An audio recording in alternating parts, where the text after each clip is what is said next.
Hello and welcome to the Target UPSC Prelims 2024 series, and the topic or the subject which we will be discussing today is economy, and this is the episode 7 of economy. So let's begin. First the topic that we'll be discussing is India's food export rejections in the United States. So the export of food items which India is doing is being rejected in the United States. So the US Food and Drug Administration has recently released data with regard to the food imports over the last 4 years, and it highlights the challenges faced by Indian food exporters in the American market, that the export of Indian foods are being rejected by the US.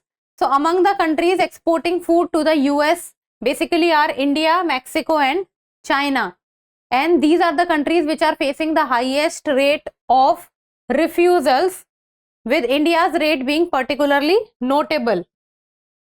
Now, key aspects of India's food export rejections in the US. So why is it that India's food exports are being rejected in the United States? So refusal statistics with regard to India, Mexico and China. So between October 2019 and September 2023, India, Mexico and China had significant refusals of food export shipments to the US. So the shipments are not being accepted, and India's refusal rate was 0.15%, which is higher as compared to China and Mexico. It means that India's food exports are being refused majorly by the US. Now, what are the major factors behind the refusal? So that is that they are being found contaminated with filthy, putrid or decomposed substances. So it is found to be unhealthy and deemed otherwise unfit for consumption. So they are not matching the standards and they are considered to be unfit for consumption. And the problem is also with the presence of Salmonella, which is a bacteria and which causes severe stomach infection, which was common issue in the rejected products. So the rejected products also has the presence of Salmonella bacteria, and some products and unapproved drugs, unsafe food additives or prohibited substances also leading to the refusals. So basically the problem is that the standards which the US market wants, the food exports which are done from India are not meeting the standards, and the nutritional levels and the misleading claims are also causing problems. Now the long-term trends in India's refusal. So what is the long-term trend in this regard? So over the past decade, the absolute number of India's food export refusals has declined. So recently it might have happened, but it is not that over the years the rate is on an increase. No, it is on a decline, dropping from 1591 in 2015 to 1033 in the year 2023. So it is basically coming down. Despite refusals, India's food export to the US reached 1.45 billion, 16% increase from the previous fiscal year. So even though the food items are getting refused and are not meeting certain standards, but still the trade with US is on a rise. Then key Indian exports to the US included basmati rice, natural honey, gum and cereal preparations. Then international measures supporting US food import refusals. So how the US food import refusals, the decision of refusing the food exports by China are right, or what the US is saying. So according to the WTO sanitary and phytosanitary agreement, so within the WTO, that is the World Trade Organization, there are different types of agreements, and one of them is the sanitary and phytosanitary agreements, which talks about maintaining certain standards which regard to the food items. So it ensures that traded products between WTO members do not spread pests and diseases, and that food products do not contain harmful substances or pathogens. So the food items which are exported from one country to another country, it should be healthy, it should meet certain nutritional levels, and it should not spread disease. And the SPS, which is the Sanitary and Phytosanitary Agreement, it came into force with the establishment of the WTO in 1995, and now it includes around 164 member nations, including India and the US. Then, what are the major provisions with regard to it? So, the members have the right to implement sanitary and phytosanitary measures to protect human, animal or plant life and health, provided such measures comply with the agreement. As if the SPS agreement will not be followed, then the export and import of unhealthy items will take a front seat. Measures must be based on scientific principles and supported by scientific evidences. So it should not that any country can just go and say that the products are not good. It need to have evidence and it need to be backed by certain facts and figures. Then measures must not unfairly discriminate between members and should not act as disguised restrictions on international trade.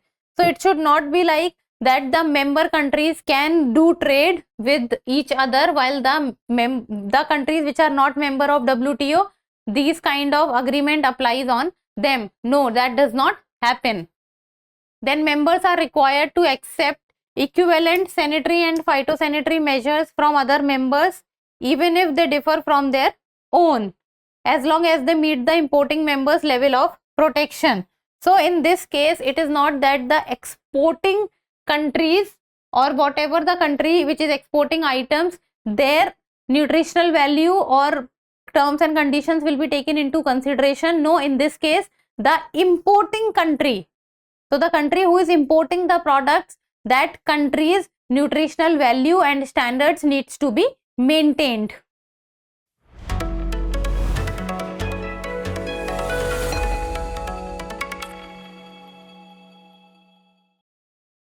Then comes the next topic, and that is the Global Tax Evasion Report of 2024. Now, why was it in news? So, the European Union Tax.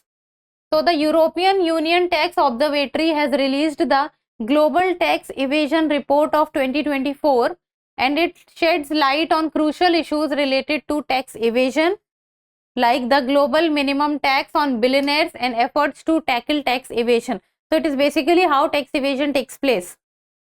And the report examines the impact of international reforms over the past decade, including the automatic exchange of bank information and the international agreement on a global minimum tax for multinational cooperation. So the global minimum tax on multinational cooperation was in news for their 15% tax and also the exchange of bank information from within two countries. Now, what is basically tax evasion? It is basically about not paying that desired tax which a person should pay and taking unfair and adopting unlawful measures to save tax. Tax evasion is an illegal avoidance of paying taxes owed to the government by underreporting income. It means, for example, if a person is earning 1 crore in a year, but the person in some way or the other tries to misreport his or her income of report should be of 1 crore, but they are reporting 20-30 lakhs. Then inflating deductions, hiding money in offshore accounts. This was also one of the major problems, that people were hiding money in foreign country banks and in some shell companies, or using other deceptive methods to lower one's tax liability. It involves the intentional and unlawful attempt to decrease tax obligations by misrepresenting or concealing financial information. It means that the financial information has been misrepresented. Now, about the international reforms to combat tax evasion, first of all is the global minimum tax, that is the GMT. So it is a standard minimum tax rate to a specified corporate income base worldwide. So a minimum rate which a MNC, a multinational or a corporate has to pay. So that is the global minimum tax. and the Organization for Economic Cooperation and Development, that is OECD, has proposed a 15% minimum tax. So this minimum tax on MNCs or the corporate, which is about 15% on foreign profits of large MNCs, potentially generating an additional annual tax revenue. And in 2021, a group of 136 countries, including India, agreed on a 15% global minimum tax rate for MNC to curb tax avoidance. So the global minimum tax in India and worldwide is 15%. It means that the big corporates or the corporate sector or the MNCs, they will have to pay 15% of minimum tax. Now, automatic exchange of information, one of the measures also to combat tax evasion. So this initiative, which was launched in the year 2017, it aims to combat offshore tax evasion by wealthy individuals, and it facilitates the automatic sharing of financial account information between participating countries, improving tax compliance and transparency. So this basically tells about that the two countries which are members of WTO, or the two countries which are sharing good bilateral relations or certain type of grouping they are part of. So with this regard, these two countries will share information with each other, and this sharing of information will be automatic, through which the wealthy individuals can come to light. Then challenges in curbing offshore tax evasion. So what is the challenge? So already the offshore tax evasion has decreased over the last decade. While 10% of the world's GDP was stored in global tax havens in 2030, now only 25% of that wealth remains untaxed. So over the last 10 years, the decrease has been seen. So the decrease has been seen with regard to the tax evasion. Then the challenges still persist, like for example the non-compliance by offshore financial institutions and limitations in the automatic exchange of bank information. So till now not all countries are comfortable with this, and automatic exchange of information is also not that easy, because the other country should also comply with it. Now, low tax rates for billionaires. So the global billionaires have effective tax rates equivalent to 0% to 0.5% of their wealth, largely due to the use of shell companies to evade income taxation. Now, what are shell companies? So shell companies are companies which do not have proper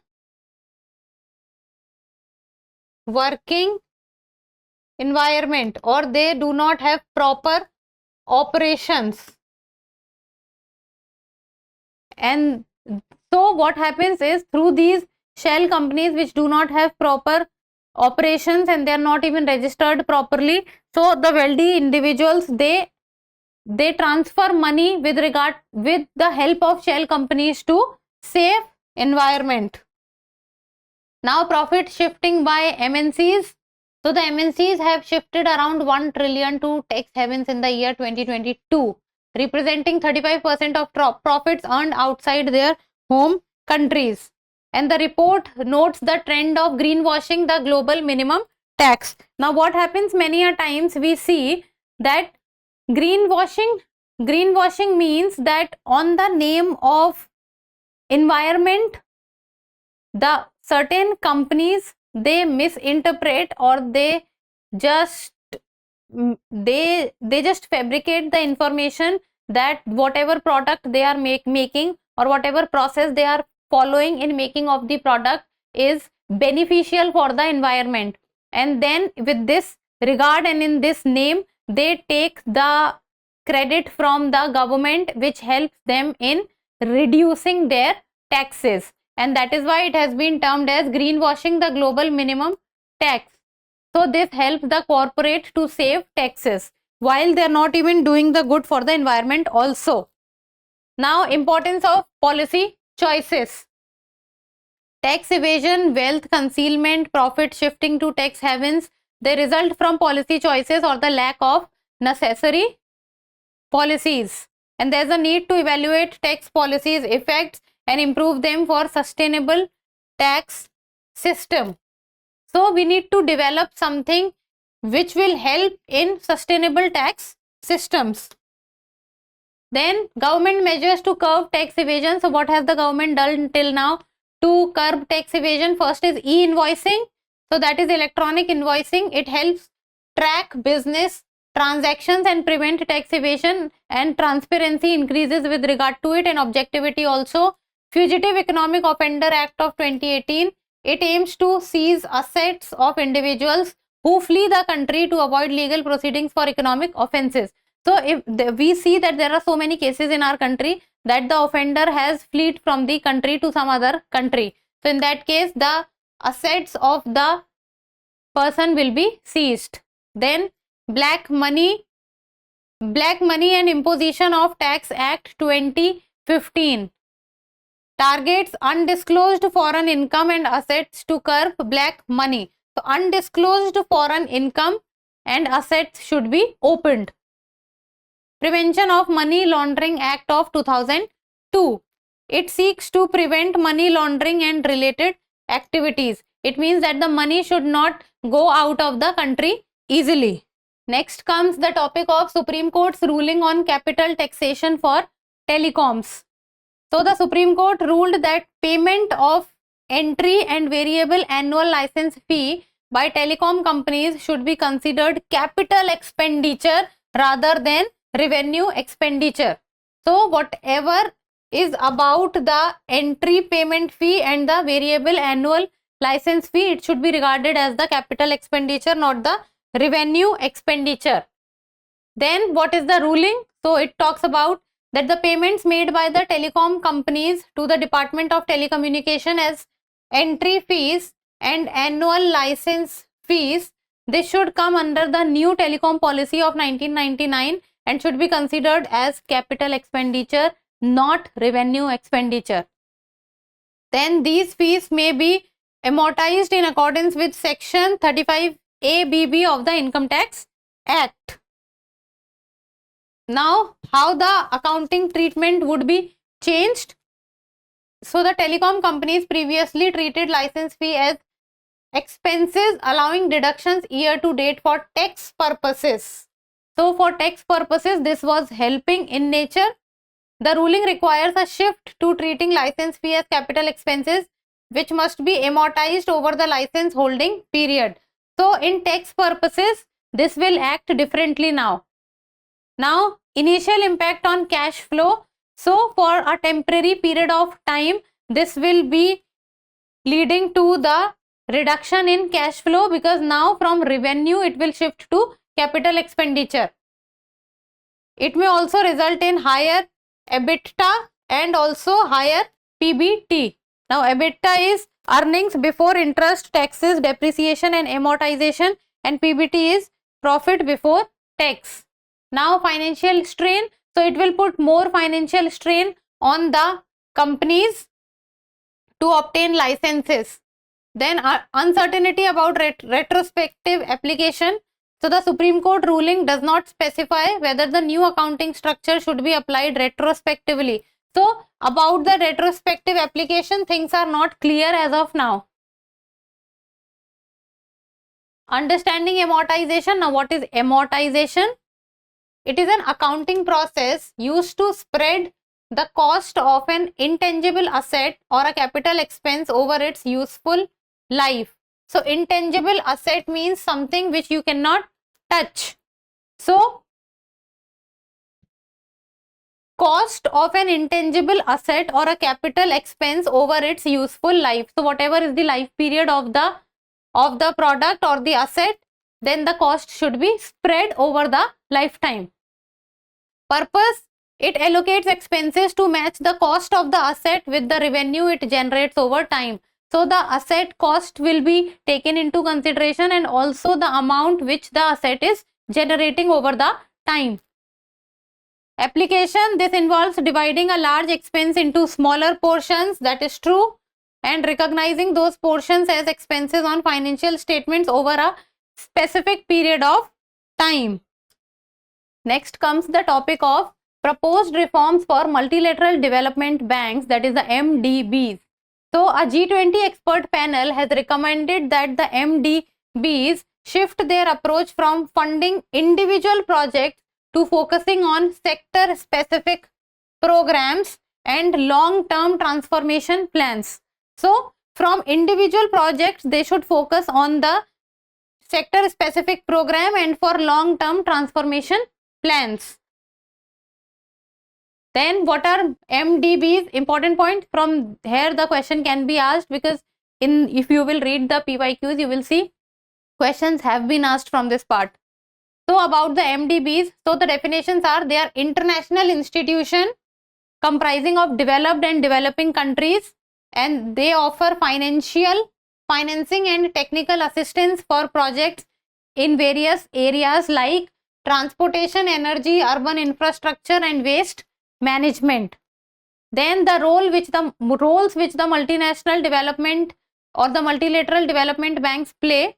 So the developed countries contribute to the lending part, while the developing nations borrow from them for development projects. So it is the developed countries which give money, and it is the developing country which borrow money from them.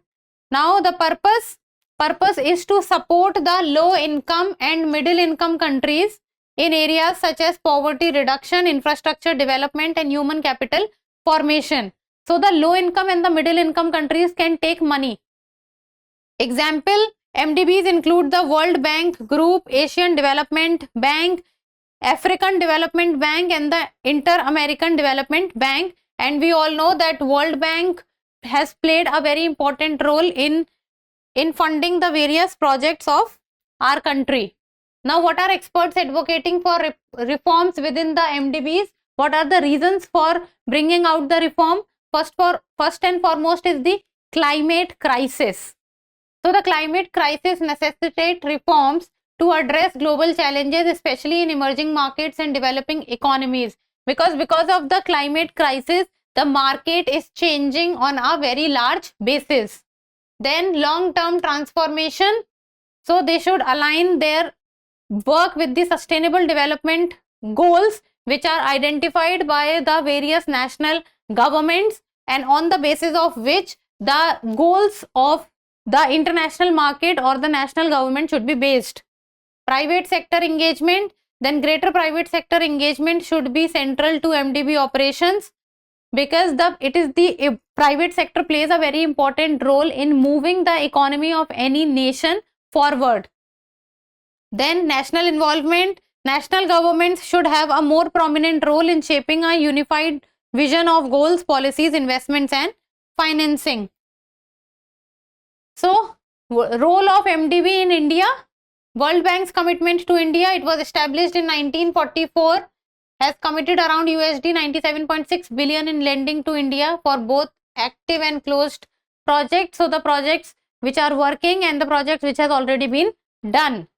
And of the total commitments, 19% went to project in the public administration, 15% to agriculture, fishing and forestry, and 11% to the transportation sector. So basically involving a large public.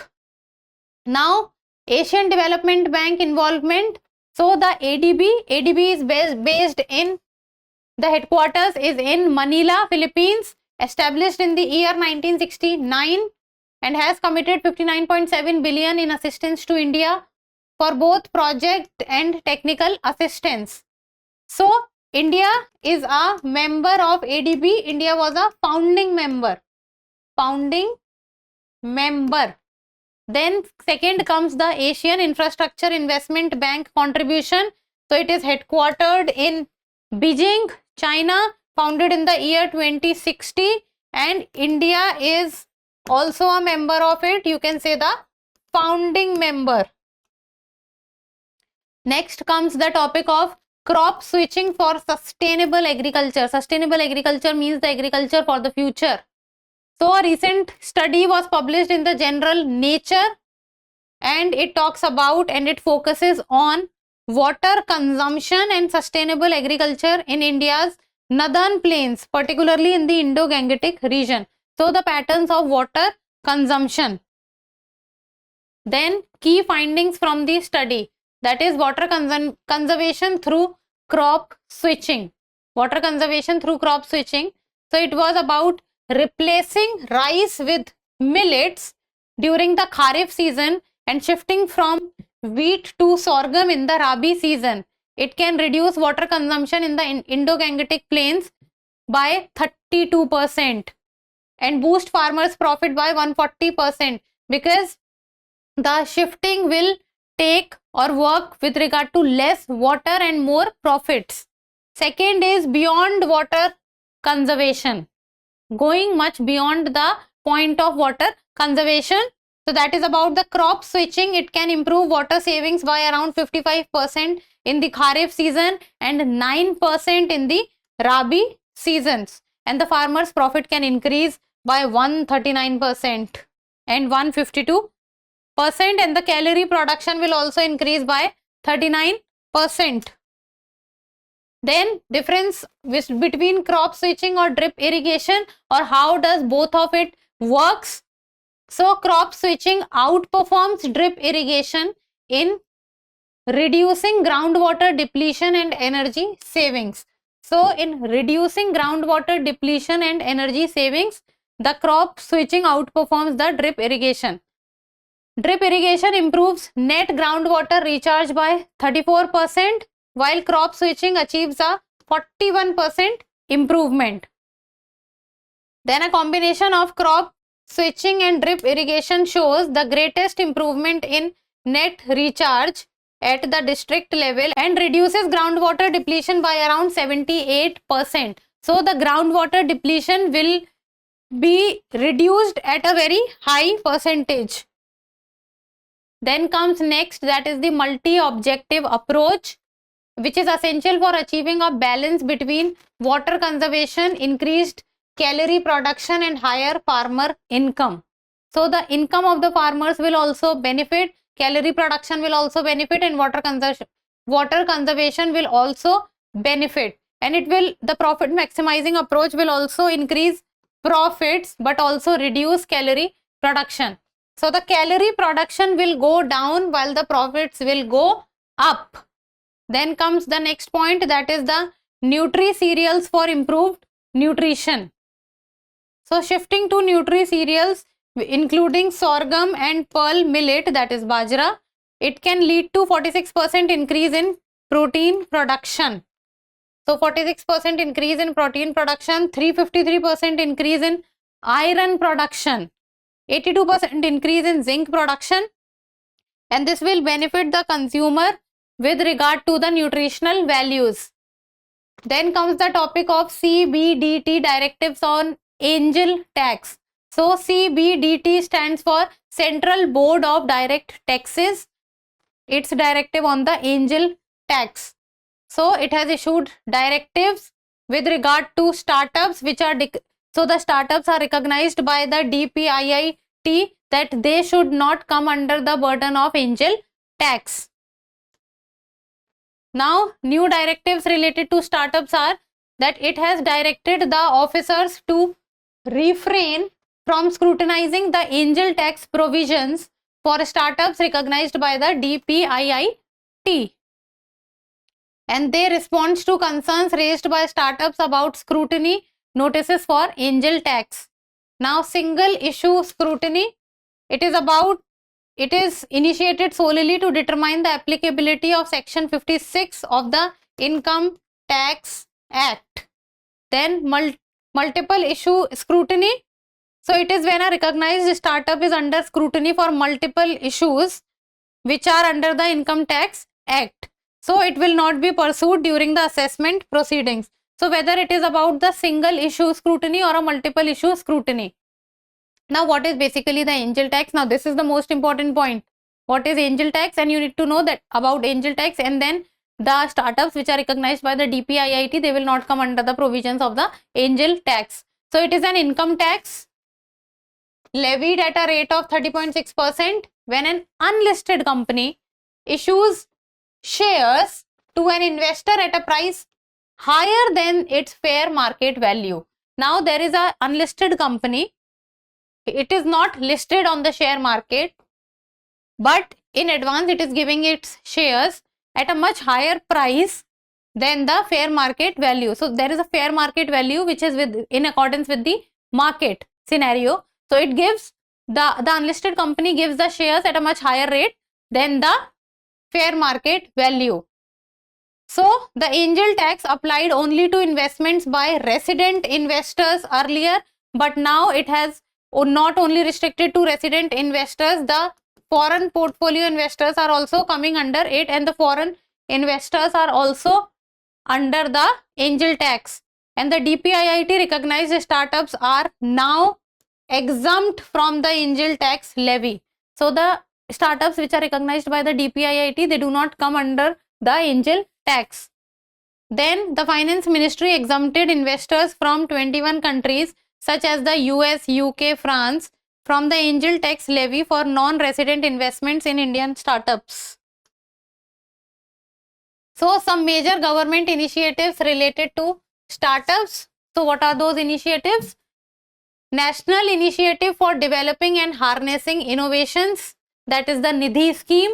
Then Startup India Action Plan, ranking of states on support to startup ecosystem, Startup India Seed Fund schemes. So they all are initiatives with regard to helping the startups to perform well.